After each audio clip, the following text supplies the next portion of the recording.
하나님 말씀 같이 보겠습니다. 민수기 20장 1절부터 9절까지의 말씀이 되겠습니다. 민수기 20장 1절부터 9절까지입니다. 구약성경 229페이지에 있습니다. 민수기 20장 1절부터 9절입니다.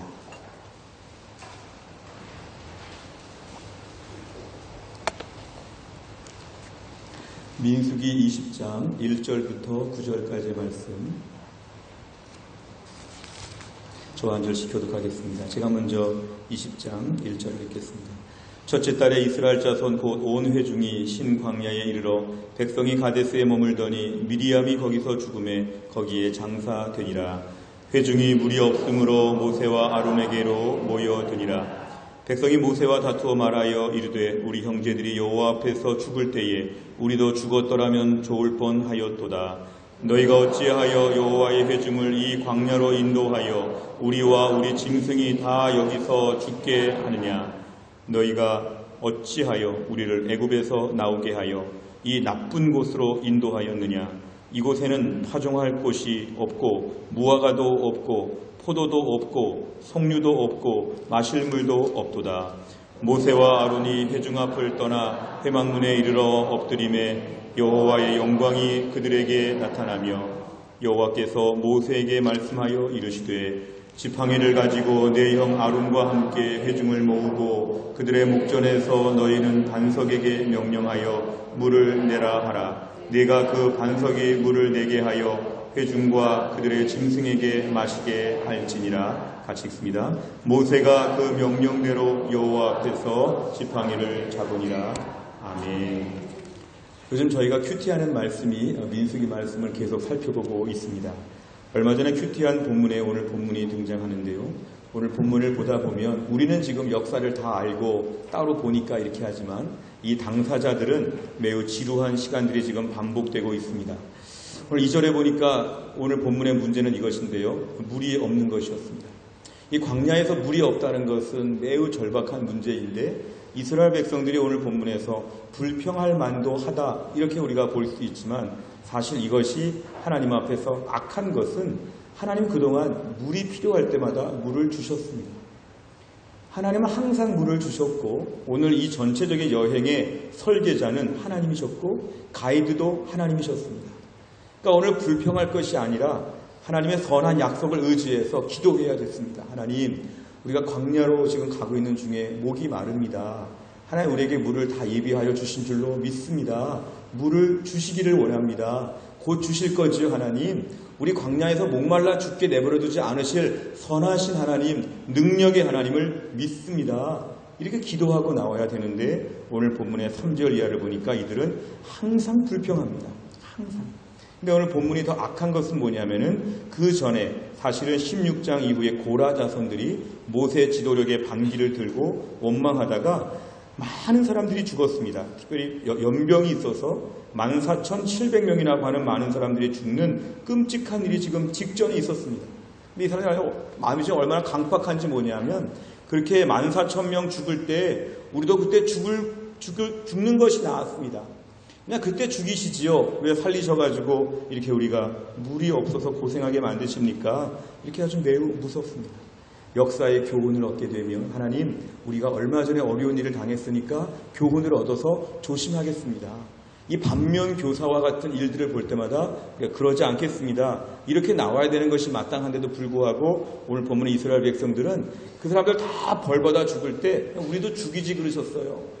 우리 그때 죽을 거가 더 나았을 텐데 왜 살려놓고는 이렇게 물이 없게 만들어요? 이러면서 매우 불평합니다. 그러니까 오늘 본문의 이스라엘 백성들은 매우 지금 거칠게 또 따집니다. 200만 명이 넘는 사람들이 물을 달라고 지금 모세에게 막 따지는 것은 굉장히 위기 상황이 되었습니다. 이때 모세가 얼마나 힘들었을지 모릅니다. 그러니까 모세는 참 어려운 지도자로서 일을 하였습니다. 5절에 보니까 이들의 불평이 뭐였냐면 너무 신기합니다. 왜 여기로 인도했냐고 말하고 나서 구하는 게 뭐냐면 무화과가 없다는 것이죠. 무화과. 그럼 무화과 좀 먹고 싶은데 포도 좀 먹고 싶은데 포도 석류 좀 먹고 싶은데 마실 물도 없고 그러니까 지금 당장 물이 없는 것뿐만 아니라 총체적인 불만이었습니다. 왜 이런 것들 다 없냐는 것이죠. 애굽에서는 비록 종살이 했지만 다 있었다는 거예요. 애굽에서는 하나님 못 믿고 우상 섬겼지만 이런 것들은 다 누렸다는 것이죠. 근데 하나님을 가나안 땅 데려간다고 하는데 광야에서 물이 없다는 불평에서 불평이 확장돼가지고 우리에게 무화과 좀 주시고 포도도 주시고 석류도 좀 주시고 좀 많이 주셔야 되지 않겠습니까? 하나님 좀 너무하시지 않습니까? 막 불평하는 것이죠. 이들 한 번 나온 불평은 잠잠할 기세가 없이 점점 더 거칠어지게 되었습니다. 우리가 오늘날 모세였다면 이럴 때 어떻게 했어야 됐을까요? 여러 가지 다양한 케이스가 있겠죠. 먼저 우리들의 마음이 분노로 가득 찼으면, 분노에 가득 찬 모세였다면 우리가 어떻게 말했을까요? 하나님, 이 나쁜 불순종의 백성들을 하나님 아버지 벌하여 주시옵소서. 이 교훈을 얻지 못하고 얼마 전 너희들이 불평하다가 다 죽었는데도 너희가 또 불평하니까 이 벌받을 나쁜 사람들아 하면서 막 거칠게 오늘 모세가 흥분할 수도 있었겠죠. 이 한심한 죄인들아, 또 불평하고 또 죽으려고 하는 것이냐, 막 이럴 수 있죠. 한편으로 보면 모세가 만약에 매우 우울하고 매우 가라앉았으면 이때 매우 큰 절망을 했겠죠. 그래가지고 아마 숨었을지도 모릅니다. 모세의 실종 사건, 모세가 더 이상의 이 일을 감당하지 못하고 오늘 모세가 갑자기 새벽에 어딘가 도망갔다. 모세가 갑자기 어딘가 가서 지금 이스라엘이 지금 지도자가 없게 되었고 매우 어려워졌다. 모세가 장인집으로 돌아갔는지 애굽으로 돌아갔는지 모세가 안 보인다. 모세가 숨었다. 이렇게 우리가 말할 정도로 모세가 우울하거나 절망했으면 침체되어서 어딘가 갔을지도 모릅니다. 대부분 그런 것이지요. 분노하거나 침체되거나. 오늘 백성들의 상황 앞에서 모세가 보일 수 있는 반응들 중에는 이런 것이 많이 있을 수 있죠. 아니면 세 번째 이런 것도 있을 수 있죠. 번듯하게 200만 명이 먹을 만한 물을 만들어내는 것이죠. 그런 외길을 찾아가서 물이 많은 곳을 발견하거나 뭔가 특별한 기적을 벌려가지고 물을 다 줬습니다. 네 번째 또 이런 것도 있었겠죠. 모세가 어떻게 하든지 간에 이스라엘 백성들이 성숙해서 물이 없어도 좀 참을 만큼 이스라엘 백성들이 극도로 성숙해지거나 다양한 방법이 다 있을 수 있지만 오늘 본문에는 다 불가능한 것으로 보입니다. 그러니까 이럴 때 오늘 6절에 모세와 아론의 첫 번째 방법은 뭐냐면 사람을 떠난다는 것이죠. 6절에 보시면은 모세와 아론이 하는 일은 뭐냐면은 회중 앞을 떠났다 그랬습니다. 회중 앞을 떠났다. 모세와 아론이 회중 앞을 떠났다는 것은 그 불평하고 원망하는 사람들이 막 달려왔을 때 그 앞을 떠났다는 것이죠. 이 사람들을 상대해서 무슨 말을 하거나 화를 내거나 두려워하거나 무서워하거나 접촉을 끊는다는 것이죠. 우리가 오늘 어려움을 당할 때 위기의 상황에 맞이했을 때 제일 중요한 것은 사람과의 관계에 거리를 두는 것이죠. 그 사람을 설득해서 풀 문제도 아니고 그 사람에게 분노한다고 풀릴 문제도 아니고 그 사람과 나 사이에 일정한 거리적인 간격을 두는 것이죠. 만남의 횟수를 조절하고 거리를 조절하고 여러 가지 상황을 가지고 그 사람과 문제를 풀려고 하지 않는 것, 이것입니다. 보통 사람들이 어려움을 당할 때 특정인을 만나서 도움을 요청하는 게 많은데요. 많은 경우에 통계를 보면 어려울 때 특정한 사람을 의지했다가 이 사람에게 나중에 부메랑이 돌아오게 됩니다. 어려울 때 하기 힘든 얘기를 다 하죠. 그런데 힘든 얘기를 다 하고 나니까 나중에 이게 약점이 되기도 합니다. 나중에 흉보일 때 이 얘기를 흉보기도 하죠.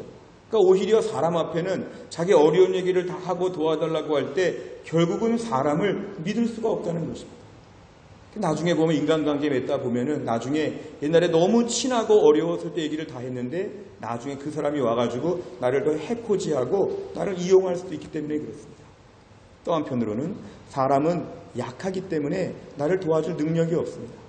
우리가 마치 무슨 나무에다가 대고 막 얘기하고 나무한테다가 막 분풀이하는 것처럼 아무 반응을 보이지 못하는 그런 나무와 똑같은 것이죠. 우리 사람들은, 주변의 사람들은 우리 문제를 해결할 수 없습니다. 해결해 주는 것 같으지만 해결할 수가 없습니다. 들어주는 정도 할 수 있죠. 들어주는 정도로는 문제가 풀어지지 않습니다. 들어주다 보면 우리가 자기가 말하다가 자기가 답을 얘기하고 심리학적으로 상담학적으로 다 해결이 끝난다고 볼 수 있지만 오늘 본문의 상황은 그런 문제가 아니었습니다. 이스라엘 백성의 모든 불평과 불만을 다 들어주니까 이스라엘 백성이 들어줘서 고맙습니다. 불평하지 않겠습니다. 이런 일은 전혀 발생하지 않습니다. 오늘 중요한 거는 사람 곁을 떠나는 것이죠. 또 올무가 되고 또 시비가 붙지 않도록 사람 곁을 떠나는 것. 오늘 6절의 중간에 보면 뭐라고 말씀하시냐면 회막 앞을 떠나서 엎드렸다. 이 엎드렸다는 건 뭐냐면 하나님 앞에 엎드린 것이죠. 사람을 떠나서 하나님께 엎드렸다는 것은 이제 이 문제를 가지고 사람 앞에서 막 엄변, 논쟁을 벌일 만한 문제도 아니고 누군가를 막 의지할 문제도 아니고 이건 사람의 영역을 떠난 문제이기 때문에 하나님께 엎드리는 것입니다. 하나님께 엎드리는 건 뭘까? 하나님, 지금 상황이 이렇습니다. 물이 없습니다. 그런데 사람들은 불평합니다. 이 반복적인 문제이지만 저는 감당할 수가 없습니다. 하나님 어떻게 합니까? 이 문제를 풀어 주시옵소서. 하나님, 저는 정답을 모르겠습니다. 어떻게 해야 됩니까? 하나님 도와주시옵소서. 하나님께 엎드리게 되면 이때부터 이제 문제가 해결된다는 것입니다. 마태복음 6장 6절에 보면은 너는 기도할 때 골방에 들어가 은밀한 중에 계시는 하나님께 기도하고 하나님이 갚아주신다고 하였습니다. 우리가 오늘 이 땅에 수많은 문제가 있을 때마다 사람과 해결하려고 하면 일은 해결되지 않습니다. 그럴 때 어떻게 하냐면 회중을 떠나, 사람을 떠나, 그 자리를 떠나 한적한 곳에 가서 하나님 앞에 엎드리는 것이죠. 하나님께 엎드리게 되면 하나님이 어떻게 하십니까? 하나님이 그 문제를 해결해 주신다는 것입니다. 나와 그 사람과의 문제였는데 내가 하나님을 의지하게 되면 하나님과 그 사람과의 문제로 바뀌게 되어서 이제 나는 그 문제에 대해서 자유함을 누리게 된다는 것입니다. 오늘 모세는 이 문제를 가지고 혼자 풀어보려고 하지 아니하고 그 사람들 곁을 떠나서 하나님께 엎드리는데 하나님께 엎드리자 드디어 오늘 본문에 보시면 이제 하나님께서 말씀하십니다. 7절부터 9절 한번 같이 읽어볼까요? 7절부터 9절입니다. 시작. 여호와께서 모세에게 말씀하여 이르시되 지팡이를 가지고 네 형 아론과 함께 회중을 모으고 그들의 목전에서 너희는 반석에게 명령하여 물을 내라 하라. 네가 그 반석이 물을 내게 하여 회중과 그들의 짐승에게 마시게 할지니라. 모세가 그 명령대로 여호와 앞에서 지팡이를 잡으니라. 아멘. 이제 이 문제는 하나님이 풀어주시는 것으로 바뀌게 되었습니다. 오늘 모세가 물을 만들어낼 수가 없었지요. 그리고 물의 양도 200만 명이 먹으려면은 폭포수가 나든지 아니면은 막 분수가 만들어지든지 엄청난 물이 필요한 것인데 이제 하나님이 물이 솟구치게 역사하여 주신다는 것입니다. 오늘 본문의 결론은 이렇게 해서 결국 하나님께서 물을 내게 하고 다시 모세가 여호와 앞에 지팡이를 잡고 리더십을 회복하는 것이 오늘 본문의 말씀입니다. 우리가 오늘 말씀을 정리하고 적용해 본다면 오늘날 우리들도 수많은 문제 앞에서 하나님께 엎드리는 시간이 매우 중요합니다. 누구와의 문제면 누구를 만나서 풀어질 문제가 아니죠. 직장의 상사가 나를 괴롭히고 나와 계속 어려움을 주는 사람이 있습니다. 그 사람과 풀어보려고 그 사람에게 잘해주려고 그 사람과 관계를 풀어보려고 아무리 해도 이 문제는 풀어질 수 없는 것은 이 문제에 내 능력에 한계가 있기 때문입니다. 집안에서 가족들과 불편합니다. 며느리와 불편하고 시어머니와 불편하고 형님과 누님과 불편하고 부부가 불편하고 자식과 불편하고 수많은 갈등들이 있을 때마다 우리는 자꾸만 그 사람과 잘 풀면 되겠다고 하는 생각이 있지만 오늘 본문에 의하면 그 사람과 푼다고 해결되지가 않습니다. 특정 사건이 있을 때 변호사를 세워가지고 변호사가 대신 일 처리하게 만드는 것처럼 이 문제를 가지고 하나님께 여쭙고 하나님께 의지해야 됩니다. 하나님 풀어 주시옵소서. 하나님을 의지합니다. 원래 보혜사 성령님의 뜻은 신약시대의 보혜사 성령님의 뜻은 변호인의 뜻도 있습니다. 변호인의 뜻. 그러니까 성령께서 오늘날 우리들 마음 가운데 우리를 변호해 주시고 위로해 주신다는 것이죠. 내 모든 문제 앞에서 영적으로 변호사를 선임하는 것처럼 하나님께 이 문제를 선임하고 의탁해야 됩니다. 그러면은 이 문제가 나의 문제에서 그 사람의 문제에서 하나님의 문제로 바뀌게 되면서 하나님이 이 문제의 해결을 내려주신다는 것입니다. 우리가 변호사를 세우게 될 때 무슨 주의사항이 있죠? 당신 개인적으로는 일체 말하지 마십시오. 경찰이 묻든지 주변에 누가 묻든지 언론사가 뭘 질문하든지 당신 앞으로 개인적인 얘기를 일체 하지 말고 변호사인 내가 말한다고 하십시오. 당신은 가만히 계십시오. 이게 바로 이 사람 보호하는 것이죠. 우리가 오늘 모든 문제를 주님께 맡길 때 중요한 것은 사람에게 말을 많이 할수록 나중에 더 복잡해집니다. 우리 말을 끊고 사람에 대한 말을 끊고 하나님께 대해서 의탁하고 기도하는 것으로 바꿔야 한다는 것입니다. 어려운 문제를 가지고 사람들과 많은 말을 하면 오히려 2차, 3차 문제가 더 불거지지만 이 문제를 가지고 하나님께 의지하게 되면 은밀하게 보시는 하나님께서 내 모든 문제를 전적으로 맡아주신다는 게 오늘 본문의 말씀입니다. 최근에 내 삶에 힘든 문제가 있을 때 자꾸 주변 사람들 많이 만나고 다니신다면 그 문제를 가지고 하나님께 엎드리시기를 바랍니다. 오늘 본문에 회막 앞에 엎드린 것은 예배 장소였습니다. 우리가 오늘 교회에 와가지고 기도하고 새벽에 나와 기도하고 기도하는 자리에 엎드리게 되면 이 문제에 대해서 하나님께서 이 문제를 직접적으로 풀어주실 것입니다.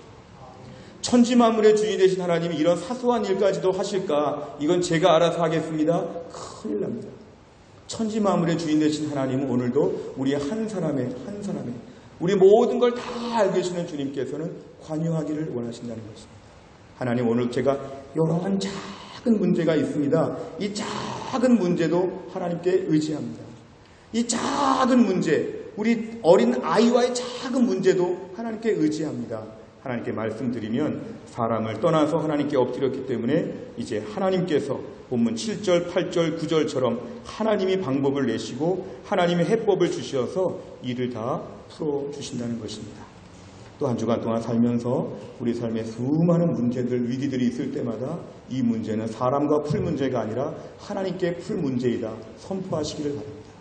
한 주간 동안 우리의 모든 문제를 우리가 푸는 게 아니라 하나님이 위에서부터 풀어주시는 이런 놀라운 은혜와 기적을 다 맛볼 수 있기를 주의 이름으로 축원합니다. 기도하겠습니다. 하나님 아버지 감사합니다. 오늘도 우리에게 귀한 말씀 주심을 감사합니다. 우리 주변에 늘 문제들이 얼마나 많은지, 특별히 사람과의 갈등과 공격과 상처가 얼마나 많은지, 그때마다 우리가 이 사람 저 사람 찾아다니면서 아니면 그 사람과 계속 싸우면서 그 사람과 계속 침체되면서 여러 가지로 지지부진했던 모습들을 주님 앞에 고백합니다. 이번 한 주간 동안 모세가 사람들과의 관계를 잠시 멈추고 하나님께 엎드려서 회막 앞에서 하나님의 음성을 듣고 오늘 일들이 기적적으로 해결되어진 것처럼 한 주간 동안도 저희가 믿음으로 살고 사람 곁을 떠나 하나님께 엎드리게 하여 주시옵소서. 매일매일 은밀하게 저희를 보신다고 하셨사오니 매일매일 사람을 떠나 하나님께 엎드릴 때마다 우리의 문제가 하나님의 풀어주시는 기적의 장소가 될 수 있도록 역사하여 주옵소서. 모든 말씀을 예수님의 이름으로 기도하옵나이다.